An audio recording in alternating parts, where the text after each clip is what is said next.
한옥현 장로님께서 말씀 전해 주시겠습니다. 안녕하십니까. 소리 잘 들리십니까?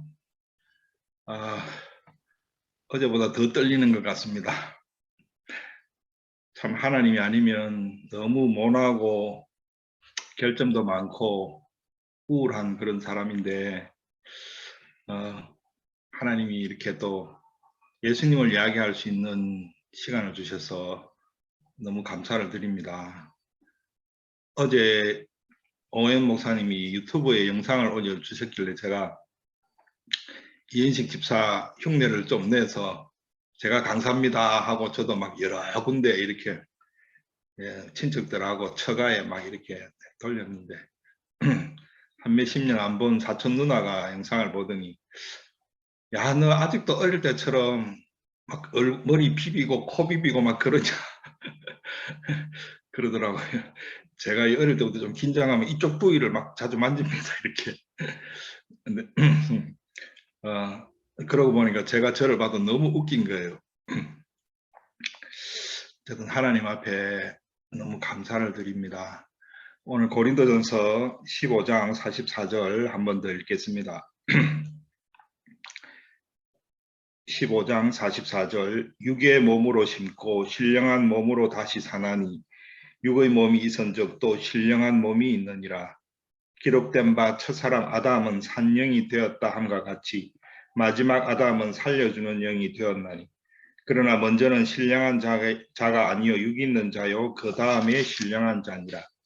첫사람은 땅에서 났으니 흙에 속한 자이거니와 둘째 사람은 하늘에서 나셨느니라.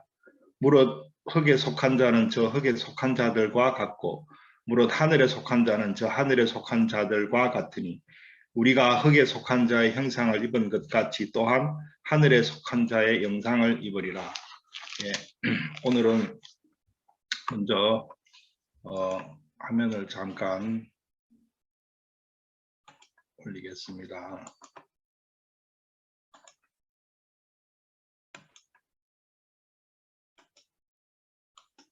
예. 로마서 3장 20절에는 그러므로 율법의 행위로 그의 앞에 어렵다함을 얻을 육체가 없나니 율법으로는 죄를 깨달음이라 그랬습니다. 제가 어제도 좀 말씀을 드렸지만 하나님이 저에게 주신 마음을 가만히 더듬어 가다 보니까 하나님이 저에게 참 많은 것을 은혜를 이렇게 주셨는데 물론 저도 구원을 받았지만 우리 자매도 구원을 받고 또 저희 어머니도 정말 그 미신을 좋아하고 또 이렇게 전혀 예수님과는 상관없이 사시던 분인데 하나님을 만나서 구원을 받으시고 또 아버님도 구원을 받으시고 이렇게 하늘나라 가신 걸 생각하면 제가 너무 감사하더라고요. 그래서 제가 다시 한번 이 참 복음이 귀하다 이런 마음도 이렇게 들어지면서 정말 우리가 구원받았다는 게 그러면 무엇인가 한번 마음에서 깊이 묵상이 되어졌습니다. 이 자리에 혹시 뭐 구원 안 받으신 분이 계신지도 잘 모르겠지만 우리가 또 구원을 받으신 분들은 누구나 다 가지고 있는 이 마음속에 구원이라는 것이 있는데 제가 구원이란 것이 과연 무엇인가 우리가 이제 흔히 구원을 받았다 이렇게 이야기를 하잖아요. 다시 말해서 죄가 없다. 내가 의인이다. 하늘나라 간다. 이거 다 같은 말이거든요. 예수님이 내 죄를 씻으셔서 내가 깨끗해졌다. 어렵게 되었다. 죄가 없다. 이게 다 같은 말인데 오늘 읽었던 고린도전서 15장 44절에 보면 우리가 구원을 받았다는 것은 하나님이 주신 다른 약속이 있는 거예요. 육의 몸으로 심고 신령한 몸으로 다시 사나니 육의 몸이 있은즉 또 신령한 몸이 있느니라 이렇게 하셨던 것처럼 하나님은 우리가 예수님의 피로 깨끗이 죄를 씻고 나면은 내가 죄가 없고 의인이다. 또 그것을 우리에게 주셨고 거룩하다고 하셨고 또 우리가 하늘나라 간다고 약속을 하셨고 또 무슨 약속을 하셨냐면 하늘나라 갈 때 우리가 신령한 몸을 입고 하늘나라 간다. 그 몸은 늙지도 않고 아프지도 않고 죽지도 않고 또 죄와 전혀 상관이 없는 그런 몸으로 우리가 하늘나라 간다는 그런 약속을 주신 거예요. 그래서 우리가 구원을 받았다 하는 것을 가만히 생각해 보면 내가 지금 뭐 어떤 육체적인 변화가 일어난다든지 외형적인 형편의 변화가 일어나는 것이 아니라 물론 내 생활 습관이 고쳐진다든지 어떤 나쁜 습관이 고쳐진다든지 뭐 이런 거는 있을 수는 있겠죠. 그러나 설사 그렇지 않다 할지라도 우리가 구원을 받았다 하는 것은 나의 어떤 외형적인 변화라든지 이것과는 전혀 상관없이 하나님이 말씀 속에 나에게 주신 그 약속을 내가 받았다는 거예요. 우리 손자가 지금 예준이라고 이제 24개월, 25개월째 이렇게 되거든요. 근데 얘가 어린이집을 코로나 오기 전에는 어린이집을 다녔어요. 어린이집을 다녔는데 그 조그만한 게 가방을 이렇게 메고 늘 어린이집을 가더라고요. 그래서 제가 궁금해서 한번 물어봤어요. 우리 딸에게 저 가방에 뭐가 들었는데 이러니까 어린이집 가서 지가 갈아치울 기저귀 한 장하고 그 다음에 물병하고 두 개가 들었다는 거예요. 그래서 그걸 메고 아장아장 늘 어린이집에 가요. 근데 예준이가 아직 이렇게 말은 못하지만 어린이집에 갔는데 가방이 다 낡았다. 그러면 엄마에게 엄마 나 어린이집 가서 기저귀 빼내는데 내 가방이 너무 오래돼가지고 이거 새 거 하나 사주세요. 그러면 어머니가 그래 알겠다. 내가 오늘 사놓을 테니까 네 아침에 어린이집 갈 때 새 가방 메고 갈 수 있을 거야. 이렇게 약속을 하신 거예요. 그러면 우리 예준이가 가방을 받은 게 언제입니까? 어머니가 그렇게 한 약속을 믿는 순간에 벌써 가방이 온 거예요. 그 다음날 아침에 지가 어깨 메고 나가는 거는 그걸 확인하는 거거든요. 그래서 우리가 구원을 받았다는 것은 그 약속을 믿는 거고 믿는 순간에 우리는 하나님의 이 구원을 하나님이 주시기로 한 모든 것을 받는 거예요. 이해되십니까?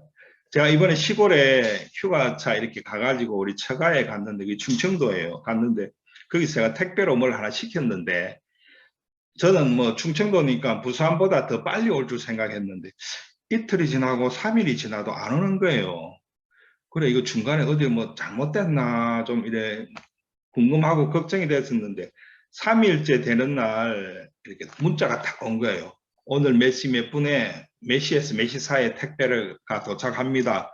저는 그 문자를 보는 순간 이미 그 물건을 제가 받았더라고요. 나중에 몇 시에 딱 정확하게 택배차가 오는 거는 제가 확인하는 것밖에 안 되는 거예요. 그것처럼 하나님의 구원을 받았다, 하나님 주신 구원을 받았다는 것은 내가 예수님이 십자가에서 내 죄를 다 씻으시고 내가 어렵게 됐다, 그 말씀을 믿음으로 받아들이는 순간 이미 나는 죄가 없고 하늘나라 가고 이미 나는 신령한 몸을 받았다는데. 근데 옛날에 성경에 부자 청년이 예수님이 길 가는데 막 뛰어와가지고 선생님 선한 선생님 내가 무엇을 하여야 영생을 얻겠나이까 이렇게 물었어요. 근데 이 부자 청년은 무엇을 하여야 영생을 얻는 줄 생각했지만 그러나 사람들이 잘 모르고 있는 것이 영생은 하늘나라 가는 건데 이 세상 어느 사람도 이 몸으로는 하늘나라 갈 수가 없어요. 이 몸으로 선한 일을 하고 이 몸으로 무엇을 한다 해도 이 몸으로는 하늘나라에 갈 수가 없단 말입니다. 영생을 얻을 수가 없단 말입니다. 왜? 이 몸은 이미 죄의 몸이고 죄에게 팔린 몸이라서 그런 거예요. 어제 에베소서 말씀드렸지만 아담이 하나님에게 생명을 받아서 하나님하고 바로 연결되어 있던 그 119 전화 같은 그 마음이 다 끊어지고 육체와 마음에 원하는 것을 따라서 하는 그 악한 영과 마음이 딱 연결된 순간부터 우리는 죄의 몸이 되었기 때문에 이 몸을 가지고는 하늘나라에 갈 수가 없다는 것입니다. 아무리 선한 일을 하고 착한 일을 하고 율법을 지킨다 할지라도. 그래서 부자 청년을 보고 예수님이 네 가진 것을 다 팔아서 다른 사람을 주고 나를 따르라 했지만 이 사람은 그 의미를 모르는 거예요. 근데 부자 청년뿐만 아니고 많은 사람들이 이 몸으로 하늘나라 갈 수 없고 나에게서 죄가 나온다는 죄에게 팔린 육신이라는 것을 모르기 때문에 하나님이 무엇을 주셨냐면 그래서 율법을 주셨다고 되어 있습니다. 그래 로마서 3장 20절에는 율법으로는 죄를 깨달음이니라 이제 이랬거든요. 우리 아시겠지만 모세가 십계명 판을 받아서 이렇게 내려올 때 하나님은 613가지에 하라 하지 마라, 하늘나라 가기 위해서 하라 하지 마라 이거거든요. 이 법을 이렇게 주셨는데 이걸 다 이렇게 압축을 하면 10가지 십계명으로 압축이 됩니다. 압축이 되는데 여기 보면 나 위에 다른 신을 네게 있게 하지 마라. 너는 하나님 여호와 이름 망령되이 일컫지 마라. 안식일을 기억하라. 부모를 공경하라. 살인하지 말라. 간음하지 말라. 도둑질 하지 말라. 이것은 사람들이 그렇게 하기 때문에 하나님이 그렇게 하지 말라고 하신 것이거든요. 저는 그런 생각을 한번 해봤어요. 자, 하나님이 그냥 하지 말라 해도 되는데 왜 법을 주셨을까? 십계명이라는 율법을 주셨을까? 자, 이 계명 앞에다가 제발이라는 걸 한번 넣어 봅시다. 제발 너는 살인하지 마라. 제발 간음하지 마라. 제발 도적질 하지 마라. 이거는 제발이라는 것을 넣으면은 법이 안 되는 거예요. 제발을 넣고 싶지만 그러면 법이 안 되기 때문에 제발이라는 것을 안 될 때 이제 이것은 법이 되는 거예요.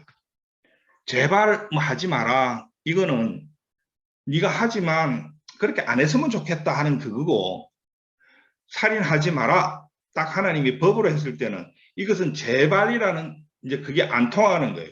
누구라도 똑같이 해당된다는 거예요. 봐준다는 게 없는 거예요. 그래서 이 계명에는 법에는 벌이 따라오게 된다는 것입니다.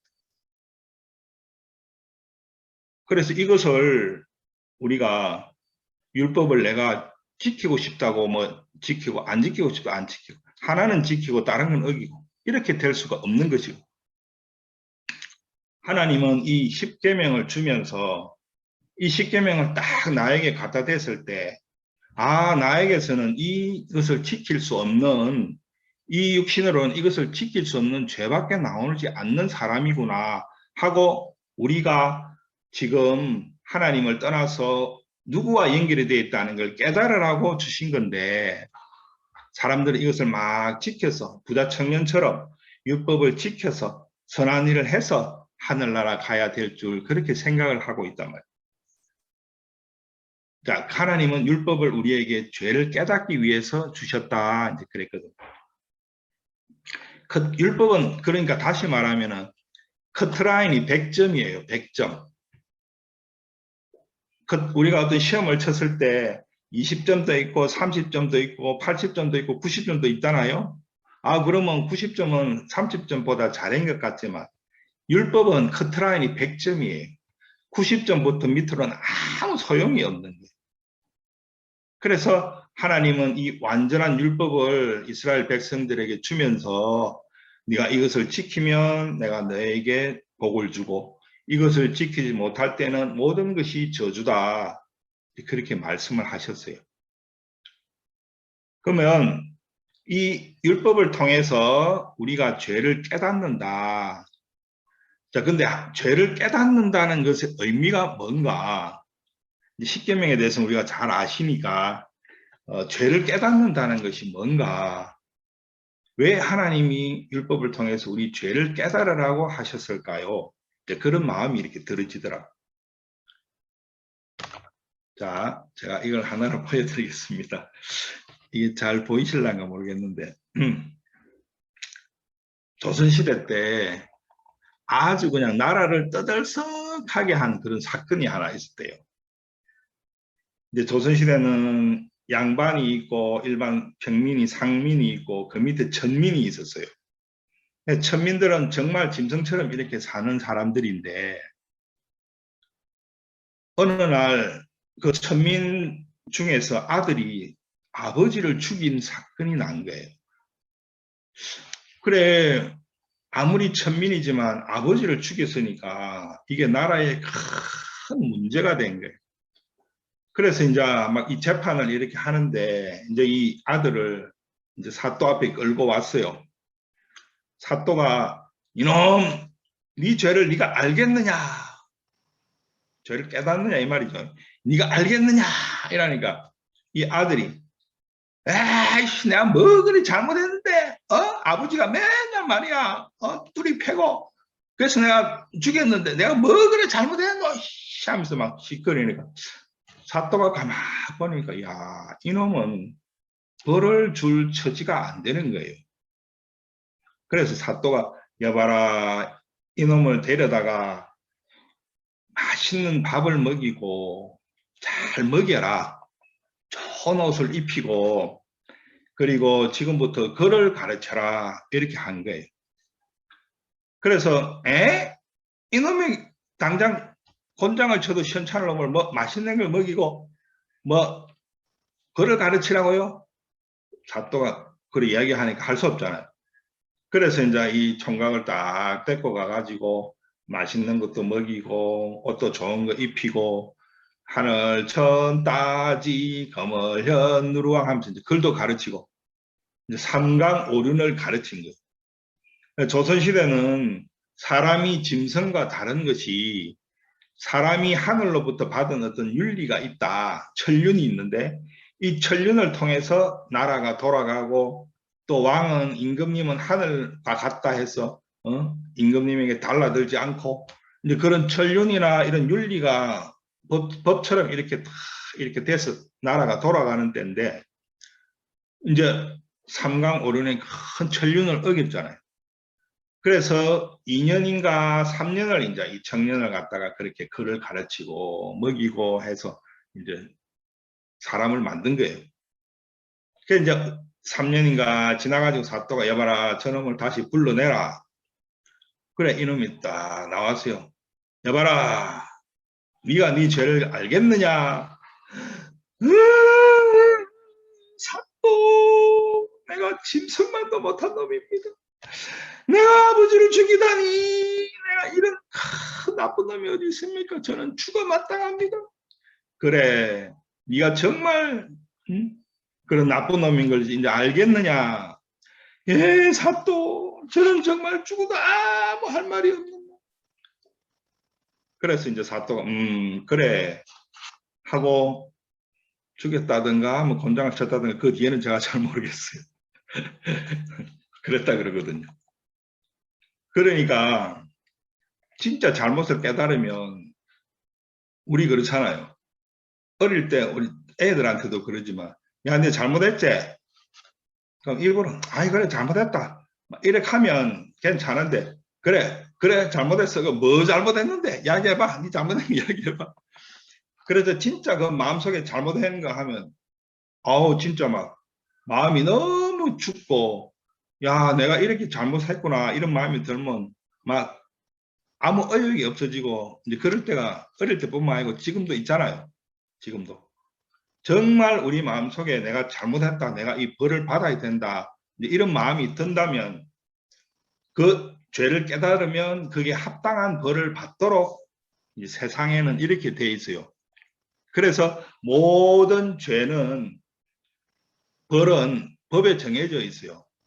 뭐 판사가 기분 좋다고 뭐 너는 뭐 봐주고 이게 아니고 무슨 죄는 몇 년, 무슨 죄는 몇 년 이렇게 다 법에 정해져 있는. 그래서 예를 들어서 무슨 죄를 저질러서 징역 3년 가면 3년 정도 되면 벌을 받으면 아, 이 사람이 정말 잘못했다는 걸 마음에 깨닫겠구나.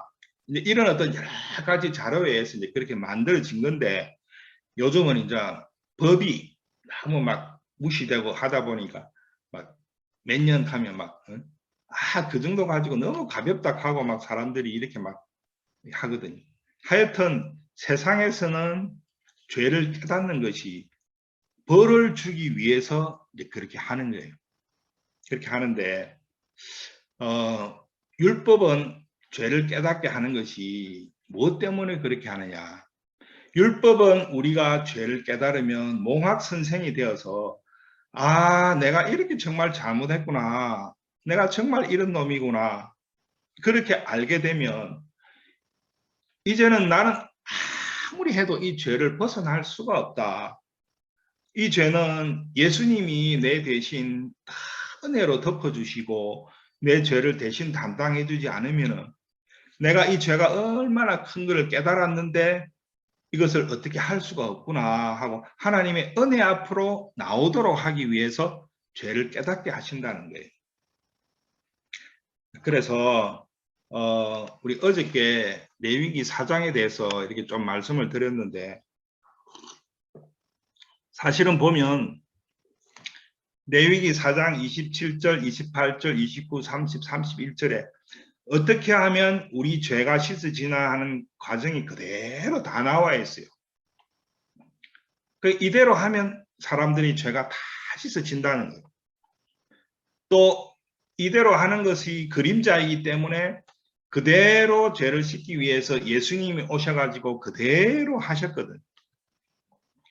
27절에 보면 어떤 평민의 하나가 죄를 지어서 허물이 있다가 28절 그 범한 죄의 깨우침을 받거든 그런 흠없는 암염소를 끌고 와서 그것을 예물로 삼아 그 속죄제 희생의 머리에 안수하고 그 희생을 번제소에서 잡을 것이죠.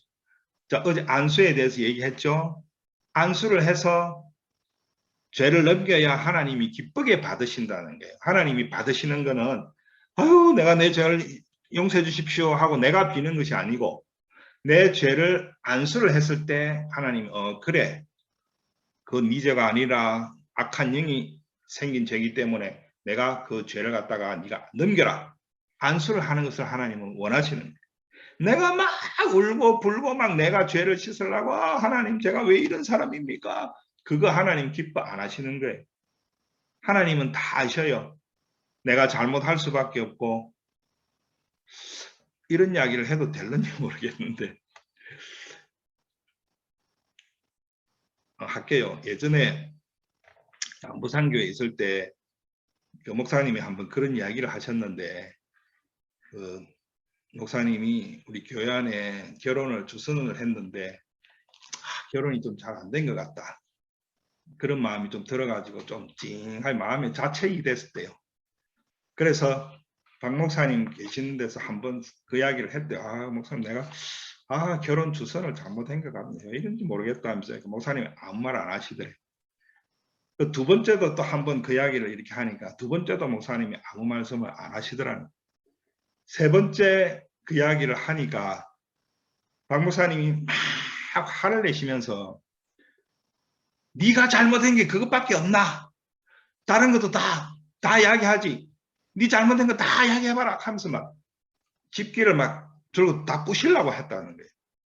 제가 그 말씀을 들었는데 너무 지금까지도 20년 지났는데 기억하고 있는 거 보면 너무 그 마음에 그게 충격으로 와 닿았고 그 종의 마음이 내 마음에 오더라고요.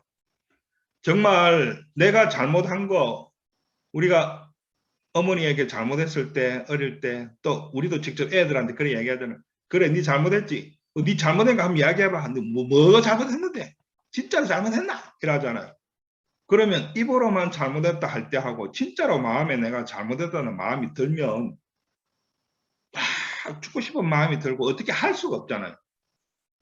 근데 하나님은 그걸 다 아신다는 거예요. 아시고 내가 막 자책하고 내가 이런 사람입니다. 위로받으려고 하는 거거든요. 그건 그럴 것이 아니고 그걸 안수를 해라. 넘겨라. 그걸 하나님이 기뻐하신다는 거예요. 30절에 제사장은 손가락으로 그 피를 찍어 번제단 뿔에 바르고 그 피를 쏟고 31절 그 모든 기름을 화목제 희생의 기름을 취한 것에 여호와께 향기롭게 할지니 제사장이 그를 위하여 속죄한 적 그가 사함을 얻으리라. 예, 하나님이 우리에게 율법을 주셔 죄를 깨닫게 하시는 것은 사함을 얻으라, 사해 주시려고 하는 거거든요. 세상의 죄를 깨달으면 그게 합당한 벌을 정말 받기에 내가 합당한 사람이구나 이렇게 느끼게 위해서 하는 거지만 하나님이 우리에게 율법을 주셔서 죄를 깨닫게 하시는 것은 속죄한 적 그가 사함을 얻으리라. 우리를 죄에서 해방시키고 사해 주시려고 한다는 거예요. 이 과정을 또 그대로 예수님이 오셔서 하신 거예요. 자, 예수님이 흠없는 암염소 어린 양이 되어 가지고 왔을 때 우리 모든 세상 사람들이 내가 죄인이구나, 내 죄를 깨닫는 그 죄를 깨달은 대표적인 사람이 세례 요한이잖아. 세례 요한이 회개하라 천국이 가까웠느니라 하고 많은 사람들의 죄인인 것을 알고 죄를 깨닫고 죄를 씻으라고 막 회개를 하라고 외쳤어요. 그 세례 요한이 우리 모든 사람의 대표로 예수님의 머리에 세례를 하면서 안수를 할 때 이 세상 모든 사람들의 죄가 예수님에게 넘어가는 것을 하나님이 기쁘게 연락하신다는 거예요. 그걸 하나님이 기뻐하신다는 거예요. 그래서 예수님의 머리에 안수했을 때 우리 모든 죄가 세상 모든 사람들의 죄가 태어나서 살면서 죽을 때까지 이 세상의 모든 죄가 이 사람의 몸을 가지고 있는 이 몸을 가진 모든 죄가 예수님의 머리에 넘어가서 하나님이 그것을 기쁘게 받으시고 그래서 예수님이 십자가에서 피를 흘리면서 그 피를 가지고 하늘나라 제단에 뿔에 가셔서 그 피를 다 바르셔서 영원한 속죄를 이루심으로써 우리를 영원히 어렵게 하셨다. 이게 성경에 나와 있는 우리 죄가 다 씻어지는 과정이란 말이에요. 자,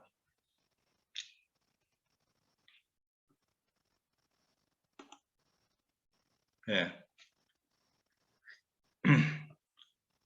어저께 우리 손자가 제가 하는 걸 봤는데 얼굴이 너무 좁게 나오니까 어디 막 갔다가 나중에 크게 나오니까 할아버지다 하고 쫓아왔다 하더라고요. 그래서 제가 오늘 얼굴을 빨리 보여드리고 싶습니다. 근데 그러면 예수님이 우리 죄를 다 씻었는데 왜 많은 사람들이 오늘도 죄인이라고 그래 하고 그 다음에 제사함을 못 받고 그러니까 우리 보고 죄가 없다 하니까 네 이단이다. 왜 그렇게 할까? 제가 참 생각이 되더라고요. 제가 한의원에서 이렇게 오는 사람들 이렇게 이 전도를 해보면 참 신기한 게 뭐냐면요. 교회 오래 다녔던 사람이라도 예수님이 내 죄를 다 씻었다면 아이 그래 아닌데요 이러는 사람이 있는 반면에 교회도 안 다녀봤는데도 성경을 제가 펴서 예수님이 이렇게 씻었다 아유 그래요 예수님이 씻었다면 죄가 없지요 이러는 사람들이 있더라고요. 쉽게 이야기하면 우리가 예수님의 이름으로 그 믿는 사람들이 있는 거예요. 그래서 제가 처음에는 내한테 원장이니까 아마 잘 보이려고 하는가 보다 이런 생각도 처음에 들었어요. 그랬는데 그것도 아닌 것이 어떤 사람은 원장님 가면서 막 한 2, 3일 치료해가 참 좋았거든요.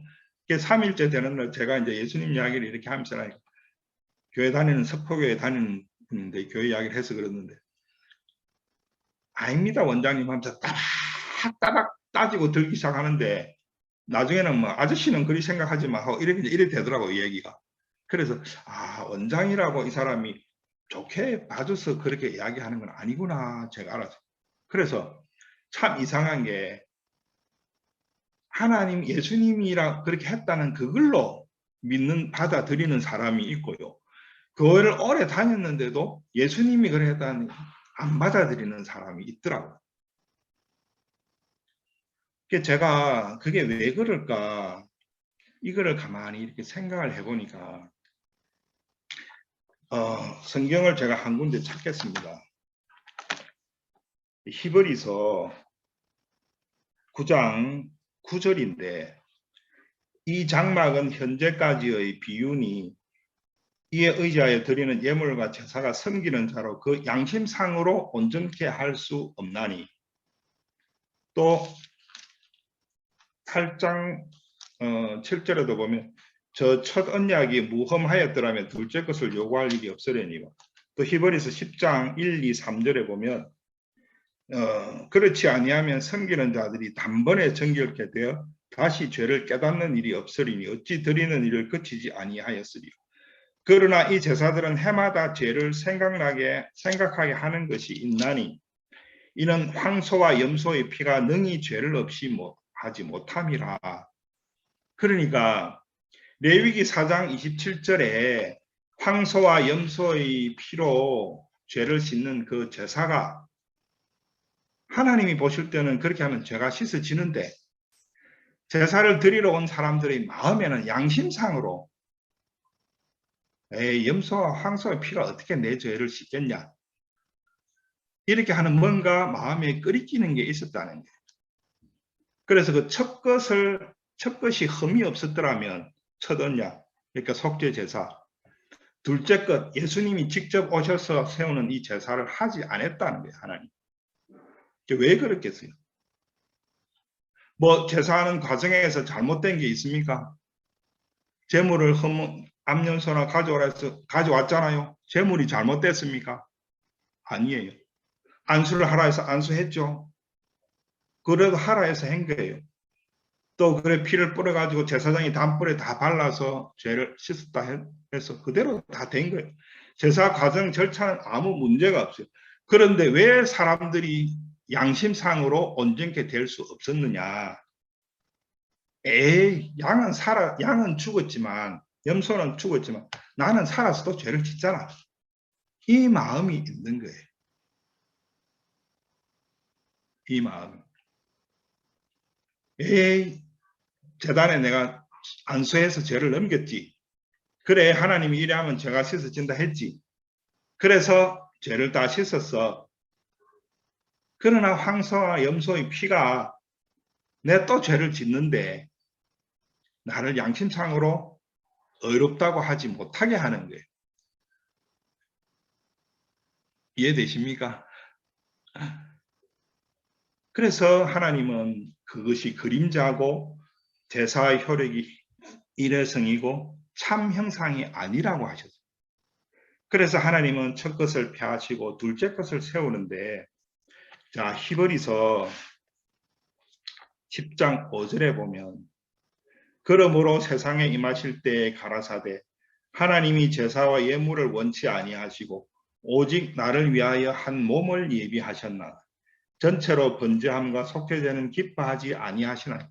하나님은 이제 양이나 염소로 막 제사를 태워서 드리는 것을 기뻐 안 하신다는 거예요. 왜냐하면 양이나 염소의 죄가 피를 씻지만 이 양심에는 내가 살아서 또 죄를 짓는데 그것이 있기 때문에 하나님 앞에서 어렵고 거룩하게 되지를 못하는 거예요.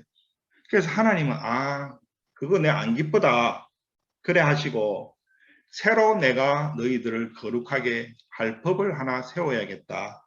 그 뜻을 세우셨는데 7절에 보면 9절에 보면 그 후에 말씀하시기를 보시옵소서 내가 하나님의 뜻을 행하러 왔나이다. 그 첫 것을 폐하시면 둘째 것을 세우려 하심이라. 이 뜻을 쫓아 예수 그리스도의 몸을 단번에 들이심으로 말미암아 우리가 거룩함을 얻었노라.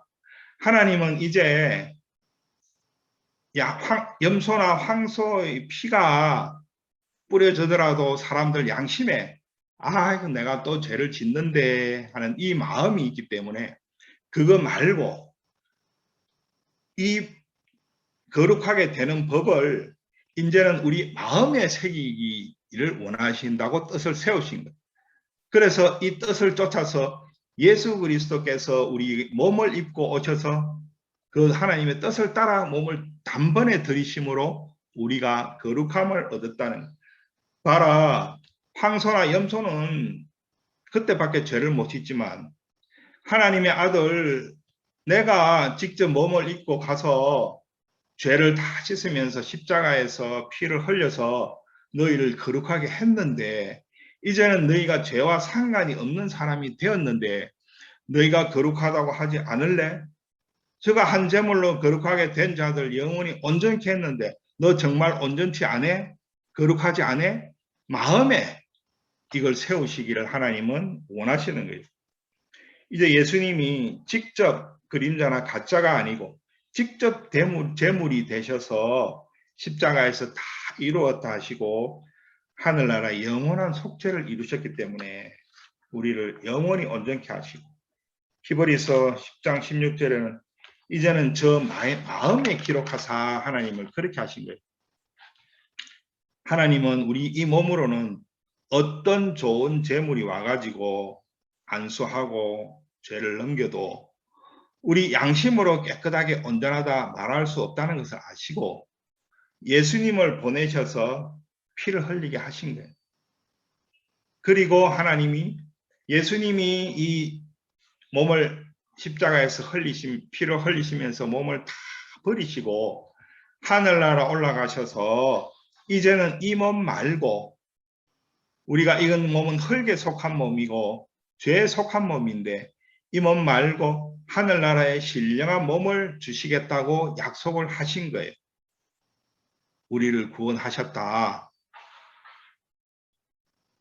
그래서 우리가 어렵게 되었는데 로마서 6장 6절에 보면 우리가 알거니와 우리 옛사람이 예수와 함께 십자가에 못 박힌 것은 죄의 몸이 멸하여 다시는 우리가 죄에게 종로로도 하지 아니하려 함이니 6장 7절에 보면 이는 죽은 자가 죄에서 벗어나 어렵게 하심을 얻었음이니라. 양이나 염소가 죽고 내가 살아서 막 죄를 짓는 것이 아니고 이제는 나도 같이 십자가에서 예수님과 함께 죽고 새로운 몸을 받기 위해서 다시 살아난다.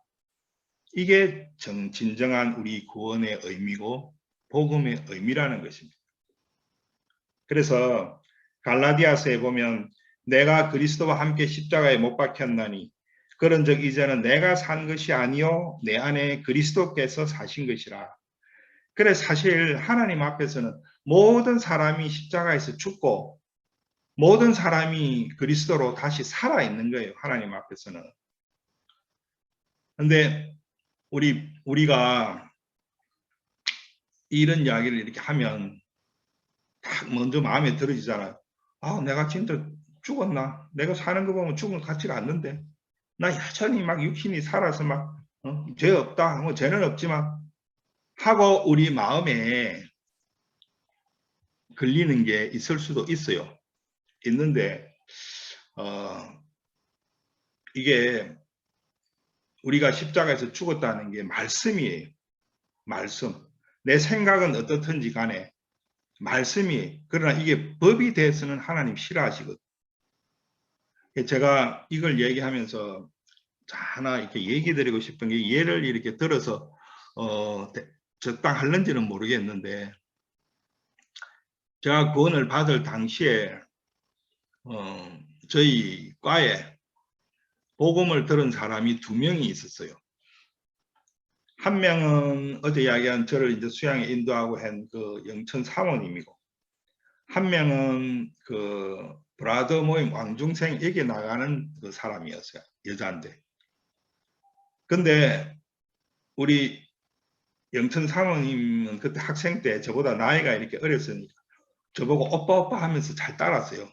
따르고 굉장히 활발했어요. 활발하고 막 뭐 그냥 어디 놀러 가면 항상 앞장서서 노래도 부르고 막 이제 세상적으로 막 이렇게 막 잘 활기 있고 리더십도 있고 그래서 그 다음 해에 여학생 부장을 하기로 선거를 해서 뽑혔어요.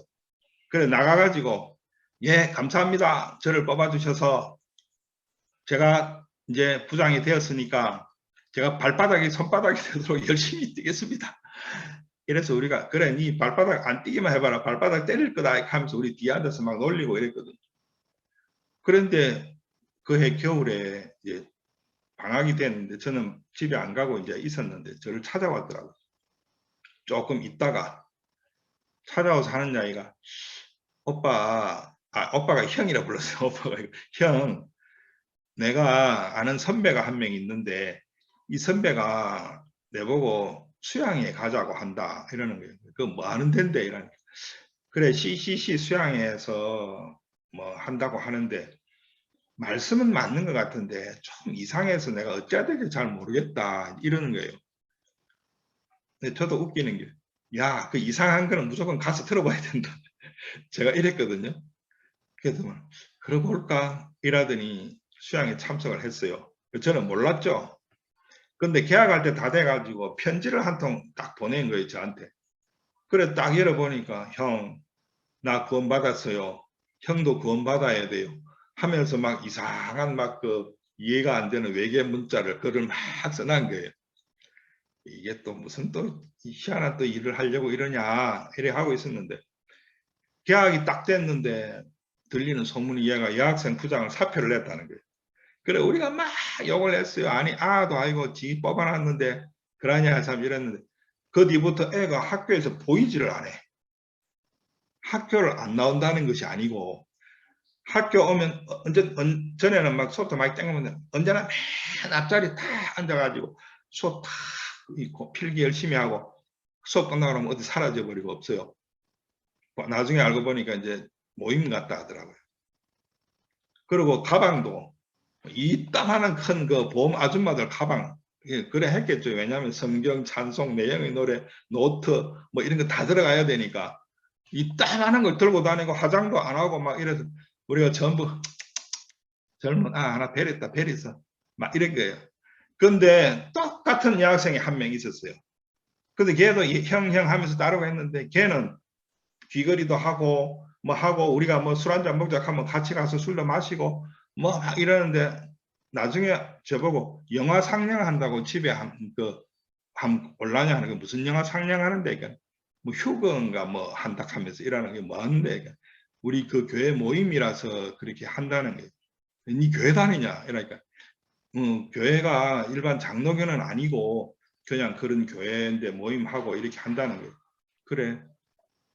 그러면서 저보고 형 뭐 제3에 대해서 들어보셨어요? 복음 이런 이야기하는 거예요. 그래 내가 그 영천 사모님 그 김선화 사모인데 이름을 이야기하겠습니다. 김선화 사모인데 들은 기억이 나죠. 야 그 선화가 그 아이가 니도 똑같네 이랬더만 아이고 같은 제3은 3인데 우리는 좀 달라요. 우리는 절에 안 해요. 근데 그러는 거예요. 그래 하고 말았는데 제가 그날부터 마음에 딱 선이 생기는 거예요. 내가 만약에 교회를 간다면 나는 선화 교회를 가야 되겠다. 마음에 딱 선이 생기는. 진짜 그렇게 세상에서 살아있던 사람이 구원을 딱 받고 나서 세상에서는 흔적도 없는 거예요. 그렇다고 사라진 것도 아니고 할 일 다 해요. 수업 듣고 뭐 하고 다 하는데 세상에서 죽었더라고요. 그래서 제 마음에 점점 둘이 하는 걸 유심히 이렇게 봤어요. 봤는데 점점 제 마음에 선이 딱 이렇게 생기는 게 야 저는 뭐 좀 제 삶은 똑같이 이야기하는데 뭔지는 모르지만 죄가 없다 하고 하는데 하나는 막 술도 먹고 같이 우리하고 막 어울려서 잘 지내고 그러다가 조용히 불러가고 자기 교회 한번 와보라고 영화 보러 가자고 보여준다고 이렇게 하고 하나는 아무 흔적도 없다가 내가 안 불러서 뭐라도 얘기하고 싶으라고 막 기뻐하면서 와가지고 형 요즘 마음 공부하죠? 재산 받아야 돼요. 막 이렇게 하면서 또 막 예수님 이야기를 하는 거예요. 그래서 아니 그게 아니고 내가 하도 수업을 빼먹어가지고 니 노트 좀 빌리려고 니 수업 너무 열심히 잘 듣대 옛날에는 안 그러더니 그래 덕을 많이 봤어요. 제가 그 사람 그 자매가 구원받는 바람에 제가 덕을 많이 봤 막 그랬는 거예요. 그래 하면서도 내 마음에 내가 정말 마음이 어려워서 하나님을 택할 때 물론 뭐 장로교 이런 쪽은 아니지만 저쪽을 가야 되겠다. 죄사함을 받으려면 내가 저리 가야 되겠다고 마음에 선이 딱 꺼여지는 거예요. 그래서 시간이 이렇게 지나다가 어느 날 방학할 때인데 그 자매님이 형 이거 선물이에요 하면서 딱 주는데 포장을 딱 한 거예요. 그래 제가 이제 그거를 포장을 하니까 야 얘가 또 와 이리 갑자기 뭐 선물을 주냐. 전에 같으면 아 얘가 뭐 내 좋아하나 이런 마음이 있었거든요. 제사 안 받아가 얘 완전히 건너갔기 때문에 그런 마음은 안 들고 야 또 웬일이지 하면서 딱 펴보니 아니나 다를까 빨간 제삼 거듭남의 비밀. 이제 그때가 88년이었으니까 86년 무화집회 그 책을 딱 줬더라고요. 그래서 제가 그 책을 포장을 딱 해서 주니까 에이 하고 던져 놓지를 못하겠는 거예요. 그래 그 책을 제가 그때 처음으로 다 읽어봤어요. 읽어보니까 야 하나님이 내 죄를 다 씻었다. 기분이 엄청 좋은 거예요. 엄청 좋은데 내가 마음에 죄사함을 받지는 못했거든요. 그래서 내가 수양회를 가야겠다고 마음을 굳힌 계기가 돼서 어쨌든 우리 신앙은 선택이에요. 선택. 목사님이 자주 이야기하셨듯이 죽은 자가 죄에서 벗어나 의롭다함을 얻었느니라. 죽지 않으면 절대로 죄에서 벗어날 수가 없는 거예요. 그러면 내가 행위로 막 죽는 거죠. 그것이 아니고 하나님은 말씀하시기를 네가 그리스도와 함께 옛사람이 십자가에서 죽었다. 예, 내가 죽었습니다. 그 마음을 믿음으로 받아들이는 사람과 내 죄 없지. 그래, 죄 없어. 나 죄 없는 사람이야. 뭐 죄도 좀 지을 수 있지. 이 사람하고 내가 죄가 없어. 내가 예수님과 같이 죽었어. 이 마음을 선택하는 사람하고 저는 다르다고 생각을 하거든요. 저도 마음에서 그런 마음들이 막 세상에 끌려가는 마음이나 막 여러 가지 육신적인 것이 올라오고 할 때 마음에서 정말 많은 선택이 되더라고요. 야, 내가 죄 없는 거는 맞아. 내 하늘나라 가는 거는 맞아. 그럼 지금 나는 십자가에서 죽었지. 그리고 갈라디아서에서 보면 그런 적 이제 내가 사는 것은 나를 위하여 자기 몸을 버리신 하나님의 아들을 믿는 믿음 가운데 사는 것이라 말씀하셨는데 그냥 좋은 말이 아니잖아요. 그 말이. 그 말이 어떤 윤리 도덕의 말씀이 아니잖아요. 정말 하나님이 우리에게 그렇다. 너 죄 없다 하는 그 말씀처럼 동일한 약속이거든요. 그런데 내 마음에 그것을 선택을 하는데 어느 쪽을 선택을 하느냐. 하나님이 자주 그 문제 앞에 부딪히게 하시더라고요. 저번 주입니까? 우리 이삼순 집사님이 간증을 하셨는데 예전에 남부산 교회에 있을 때 청년 때 정말 복음밖에 모르고 살았다. 제가 그 이야기 들으면서 진짜 그랬거든요. 진짜 그랬어. 근데 뭐 라떼 자꾸 그래 하면 저 스타벅스 가 라떼 찾으면 그 꼰대라 하던데. 그때 그래 그때 살았지만 지금도 그렇게 살 수 있도록 하나님은 선택하게 하시거든. 그래서 정말 저도 이번 수양회 이렇게 하면서 제 마음에 참 한번 마음에서 큰 갈등이 이렇게 오더라고요. 이번에 수양회를 이렇게 하는데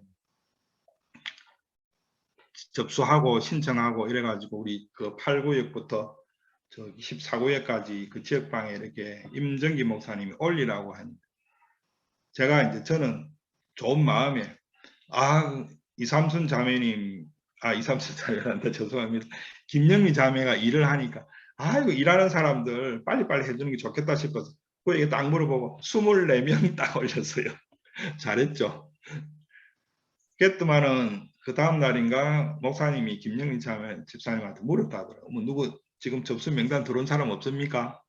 목사님이 한 장로님 먼저 들어왔는데요. 딱 보고서 목사님 보고 24명 하고 아마라고 하셨다는 거예요. 제 마음에 그 이야기를 이렇게 듣고 다시 임정기 목사님 전화 와가지고 이렇게 마음을 흘러받으면서 내가 마음에서 정말 많은 것을 이렇게 내어주고 살고 있구나. 그런 마음이 이렇게 들더라고요. 그래 다시 구역원들하고 전화하고 막 또 마음도 전해주고 이러면서 저도 깜짝 놀란 게 우리가 진짜 지금 이렇게 가다가는 1년, 2년 코로나 지나면 이제 수양회도 없어지겠다 싶은 마음이 드는 거예요. 너무 우리 마음에서 이제 많은 것을 잃어버리고 정말 그렇게 있는 것을 이렇게 보면서 제 마음에도 이것은 이 뒤로는 물러설 수 없겠다. 나면 안 되겠다. 물러나면 안 되겠다. 이런 마음이 들어서 구역원들하고 부딪히기도 하고 저도 마음에 하나님 앞에 참 많이 돌이켜지더라고요. 그래 하면서 이제 하나님 앞에 이렇게 새로운 마음도 얻고 이렇게 했는데 하나님이 우리에게 복음을 주신 것이 구원을 주시고 약속을 우리가 믿는 것이거든요. 그런데 약속을 믿은 우리가 지금 어떤 마음에 그걸 새기고 있느냐. 하나님은 늘 우리에게 선택을 하게 하셔요. 하나님은 억지로 안 하셔요. 하나님은 마음에 새겨서 기쁘게 받으시기를 원하시기 때문에. 그러나 분명히 로마서에 말씀하시기를 죽은 자가 죄에서 벗어나 어렵다 하심을 얻었느니라. 이렇게 되어 있거든요. 그래서 하나님 우리에게 이 복음도 주시고 또 하나님을 섬길 수 있는 이 마음도 주시고 또 우리가 이제 이 몸이 끝나고 났을 때 영원한 하늘나라에 새 몸으로 들어간다. 이번에 김대인 선교사님 그 장례 예배 때 목사님이 그런 말씀을 하셨는데 죽음은 몸을 바꾸는 과정일 뿐이다. 이래 이야기를 하셨는데 정말 물론 죽음을 겪은 가족들이나 당사자들은 마음에서 큰 슬프겠지만 저도 그 말씀을 들으면서 선교사님 먼저 가셔서 참 안타깝다 이런 마음도 있지만 하나님 나에게 다시 한번 구원이라는 게 그거였구나. 신령한 몸을 나에게 주시기로 약속하신 그거였고 내가 그게 소망을 두고 살았어야 되는데 그게 진짜 소망이고 구원의 약속이 나에게 주신 건데 제가 이 마음이 너무 들어져서 참 감사한 마음이 이렇게 들었습니다. 하나님 우리에게 참 이렇게 신앙을 하면서 순간순간 선택이라고 이렇게 말씀하셨는데 우리가 말씀에 어느 말씀에 어디에 내 마음에 딱 선택을 하느냐에 따라서 하나님이 그걸 보시고 우리 마음을 보시고 하나님은 응답하시고 또 은혜를 입히시고 이끌어 가시는 분이시거든요. 사단은 늘 예수님하고 우리하고 어쩌든지 떼놓으려 그래요. 떼놓기만 하면 되거든. 우리 모습을 보게 하는 거예요. 우리 모습을 보게 해서 십자가에 죽은 그리고 내 속에 예수님이 살아있는 것보다 내가 여전히 온전치 못하고 살아있는 그 생각하기 속에서 말씀은 내가 그리스도와 함께 십자가에 죽어서 못 박혀 죽어서 죄에서 벗어났고 이제 내 속에 그리스도가 사신다 하셨는데 사단은 어떻게 하든지 우리를 예수님과 떼어놓으려고 하는데 우리가 교회가 있고 종이 있어서 우리를 또 인도해 주시고 우리가 말씀 앞으로 또 선택을 할 수 있는 이런 삶이 있어서 정말 감사한 마음이 들어졌습니다. 감사합니다. 이틀 동안 이렇게 하나님 은혜를 입혀주셔서 감사하고 제가 잠깐 기도하고 마치겠습니다. 하나님 아버지 참 우리에게 이런 세미나를 주셔서 감사를 드립니다. 정말 하나님 앞에 아무것도 아니고 생각에 끌려 살아갈 수밖에 없는데 이 복음을 전할 수 있게 하셔서 하나님 너무 감사하고 하나님 우리에게 들려주시는 이 말씀이 정말 우리를 새롭게 하고 우리를 또 하나님 앞에 담대히 세우실 것을 생각할 때 감사를 드립니다. 우리가 흙에 속한 자였는데 이제는 하나님이 주신 하늘에 속한 자의 몸을 입을 것을 생각할 때 너무 감사하고 우리에게 이 구원을 주시고 영원한 약속을 주셔서 우리가 이제는 언제 어떤 일을 만나더라도 우리가 형편에는 잡힐 수도 있지만 그러나 우리가 어렵고 또